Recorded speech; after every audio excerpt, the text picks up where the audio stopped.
Hello, welcome to Mornings with Niramas. I'm Joseph, this is Draco, and today we're talking about our top 5 mercenaries in Gloomhaven. So Gloomhaven, of course, is one of our favorite games. We just finished a long playthrough, over 100 hours of gameplay in the digital campaign, which is the same as the board game campaign that we played 4 years ago. So if you haven't seen that already, you can go check that out. There's a lot of fun gameplay in there. And you can find a link to it as well down in the description here to the Gloomhaven playlist, where I have a bunch of different videos revolving Gloomhaven in search and reviews and so on. Now, let's get started with the list and my number 5. Before I go though, this is of course spoilers. There's going to be unlocked mercenaries here that you don't have at the start of the campaign. So if you don't want to be spoiled, then don't watch this video. But here we go, number 5. And at number 5, it is the Mind Thief. I had to have the Mind Thief on this list. It only makes it in the number 5 spot though, because there's so many other good ones, but Mind Thief is really fun. It is my favorite starting character, I will say that. This is the only one from the starting characters, so this one you will have access to right away. This is a little vermling rat guy, and he also has some rat friends that he can summon as well, and especially the Rat King there at his level 9 card is super cool. He has a lot of poison abilities, he has a lot of good damage abilities, and you can sort of choose a little bit as you level him up if you want him to be only, melee fighter. If you want him to be a true melee fighter, you want to go for the augments. That's the ongoing sort of ability that he can have, like boosting some, his melee attacks. It could be that every time he hits someone, he will heal a little bit, he will add some extra damage and so on. I usually like to play him a bit more mixed though, so you can make him a little bit more ranged as well, so he can have some really good ranged abilities that he can throw daggers and so on. And then he also has his close-up good cards. Really like this little guy. He can do a lot of good damage, and I like his sort of how he mixes his cards, how they work together. I really like his card deck in there. So Mind Thief, my number 5 character in Gloomhaven. Coming at number 4 is the Soothsinger. This lovely little, I don't remember her race. She's some kind of weird little thing, but she plays her guitar or banjo, I guess, and boosts everyone else or hurts the enemies. This is a truly supporty character. She doesn't do that much damage. She doesn't attack that often. When she attacks though, she can do a lot of damage. She has a super good, I think she has the best modifying deck in all of Gloomhaven. But her songs are amazing. So in general, she only has 9 cards in her deck, right? And in general, you will have one song ongoing all the time. It's like you play the card at the beginning of the scenario. It's an ongoing thing. She's going to sing as you keep going.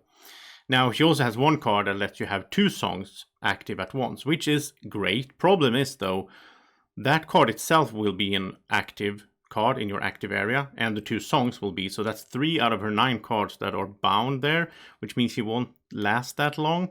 If you're going to go for that strategy, which I try to do, then you also need to be careful not to have any other burn cards effect, really. You can't burn any cards at that stage. You need to have all the other cards, and you need to be very careful on how you use them.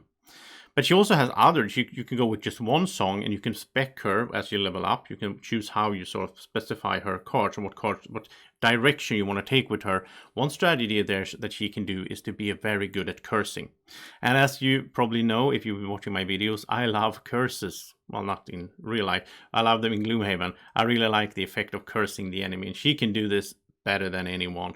She can curse them up to 10 curses quickly. She has one card even that is doubling the next 5 times she will curse someone, it will be a double curse. So she can really get curses out quickly. She has cursing effects on the top and the bottom of the card. She has cursing effect combined with AoEs. So good. She's so good at making them cursed. And in some sense, there's a lot of scenarios I played with having her in the party, playing 4 characters. She's one of them, where she might exhaust at, let's say, the last third of the scenario. But at that point, it's pretty, it's fine. She's been doing her job. She's been cursing the enemies. She's been providing support and heal. And she can bless. She can strengthen. Such a good support character. Really, really like the Soothsinger. And she had to make it on here. And it's number 4. And my number 3, now we're into damage dealing again. We have the Night Shroud. He's a bit similar in a way to the Mind Thief, I would say. Melee damage, close up, some really good ranged attack as well, though, that curses and poisons and so on. And he even has like a target 3 card. I think it's this level 8 card that he can do a ranged attack on, 4 on 3 targets. Super good. He has his main thing though is to go invisible. And then when he is invisible, he has a bunch of cards that will do stronger attacks if he is invisible, and he can get extra attacks if he's invisible with the Black Knives card, which is my favorite there, that he has ongoing. So every time the next 4 times he makes an attack as invisible, he will do a ranged attack as well. And then he has cards that, he has that one card that is like attacking and extra damage if he's invisible, and then he goes invisible on the same part on the top of the card. So you can keep him invisible a long time, and this is very useful, not just for the damage dealing and all that. It's very useful in some scenarios where you need to, the goal of the scenario could be like, oh, go loot this chest over here, whatever. And there could be a bunch of enemies in between you and that chest. Now, if you're playing, let's say, 4 characters, you can have the 3 of them fighting the enemies and keeping focus on the enemies, while Night Shroud, he sneaks away, invisible, goes over there and loots the chest. And if you play it right, you can almost keep him invisible constantly for at least a while. You could even combine him with like an invisibility cape if you needed to do that, or my favorite, the late game cape that I'm not going to talk too much about because that would be spoilers. But yeah, Night Shroud is so strong, so good. This is one character I always want to have in my party. Well, it's number 3, so if I'm going to have a 4-person party, you know what it is in a few minutes. Yeah, Night Shroud, such a good close-up fighter. Now, let's head to number 2. Now, number 2, Doomstalker. This is a character that you will hate first. I did. Well, you will hate him before you can play him, because you will meet him in a scenario, and I don't want to spoil too much, but basically he will be really annoying. You're trying to protect him, but he just keeps running and putting himself in danger. And you're like, gotta get this guy to stop running, he's just annoying. Anyway, later on, I'm not going to say how, but later on, you will be able to play as the Doomstalker, have him in your party. And then he's an amazing ranged character. It's my favorite ranged damage dealer. He's mainly a single target guy, even though he can do a lot of, you can do some tricky stuff so you can make him attack multiples as well. His main thing that he evolves around is his bow, but also his dooms.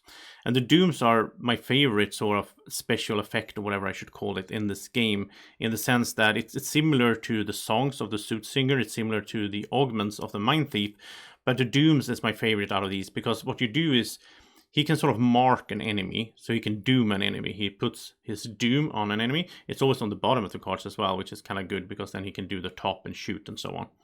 Then that enemy will have that doom on him until it dies. And they can only have one, you can only have a doom on one enemy at a time. But he also has a really good card where the doom will jump as the enemy dies. You can choose an enemy within 2 spaces from that enemy to move the doom to, so you can get multiple uses of the same doom. The dooms are also not burning the cards. So if you put out a doom on someone and then that enemy dies, then you rest later on, you will get that doom card back and you can doom someone else, which is also really good in difference from the songs and other things, right? Now, the dooms, there's a bunch of different. My favorite, I think, is the one that makes it so it's like a double wound. The enemy will take 2 damage at the start of every activation, and they can't heal it away. Like, there's no way to remove the doom for the enemy. So having that on something with a lot of armor, like I talked about in my top 10 tips and tricks, having that on a Living Spirit Elite with 4 armor, well, he's going to take 2 damage at the start of each of his turn, and they don't have that much health. A lot of those enemies that have a lot of armor also have a low health. So that doom is just amazing. And then if you can have it, the effect in that it can jump as well, so it will jump to someone else automatically when that enemy dies.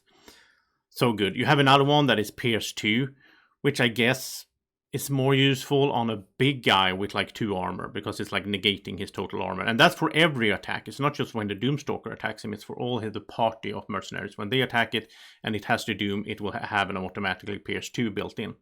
Another one I really like, there's a bunch of them, but I will mention one more, which is the one where as the target dies, the whole everyone, your characters and your summons, all your allies will heal for 2. And this is so good in some scenarios where you're supposed to protect someone, or you have a lot of summons. then it's super, super good to be able to just heal everyone for 2 every time an enemy dies that has the Doom on it. And remember, if the Doom also jumps and you have a bunch of small vermlings you're fighting, you could get a bunch of heals that way. So in a way, the Doomstalker can also act as a support, which is pretty cool. He can heal everyone. And he also has a really good card where he has movement 3 and then he will heal himself. So he's basically moving and healing himself for 4 or 5, I think it is. Really good. So he has a lot of good cards, and I had so much fun playing the Doomstalker here in the campaign that I just did. Such a good character. I was so sad when I retired him. This is the one again that I want to include in all my all-star parties if I'm gonna have one of those. Really good one, Doomstalker. And what could be better than the Doomstalker? Well, if you've been watching my playthrough series, you probably know right now that it is the Plague Herald. Number 1 is Plague Herald. He is so good. It's my favorite mercenary in Gloomhaven. I had him for like half the campaign because I never wanted to retire him because he's so good. First of all, he's really nasty and scary and all that. Thematically, he's kind of disgusting. They even talk about in the story and text and so on how he smells bad and he's, evil, sort of. But anyway, Plague Herald, he's mostly a ranged guy. Well, he's just all his attacks are ranged, really. But he's also a bit of a support, or he doesn't have the most health, but he's supporting in the way that he's really good at cursing. So he can really curse the enemy a lot. And that is in effect like a defensive move, right? Because that means when they hit you back, they might draw a curse and they will miss. So he's very good as a defensive character, actually, the Plague Herald. But he also can do a bunch of good damage. He has a lot of big AoEs, like Muddle and Poison, a bunch of them. He has some cool cards involving Poison where... And this is another good way to handle those nasty creatures that have a lot of armor. Because if someone is poisoned, an enemy is poisoned, then the Plague Herald has 2 cards, or 3 maybe, that when he triggers the effect, it says just deal damage to... could be 1, 2, 3, depending on what elements he can consume, to everyone that has poison, every enemy that has poison. And then it ignores, that's true damage, right? It ignores armor.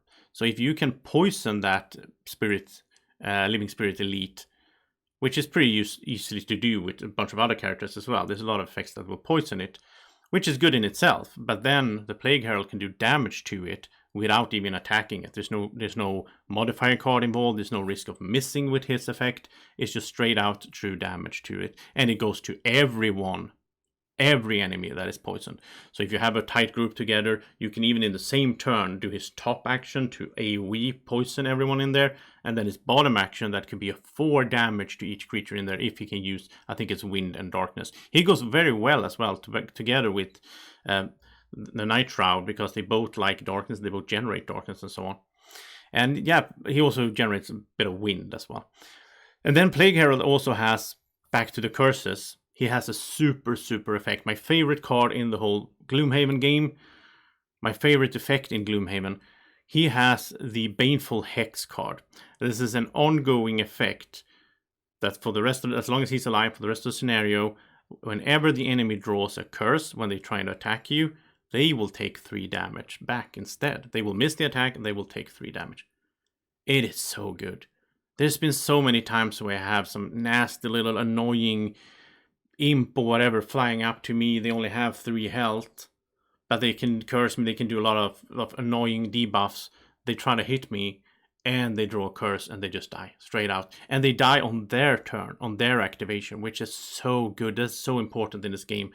If I'm to speak about another effect that I really like, it didn't make it into this top 5. None of these characters really have it that much, but it's the retaliation. Retaliation works the same way. I really like when you do damage or even kill an enemy on their activation, on their turn, because that means you're not spending the action. Well, you spent the action to put Baneful Hex into play and to curse them, of course. But it's so, so good.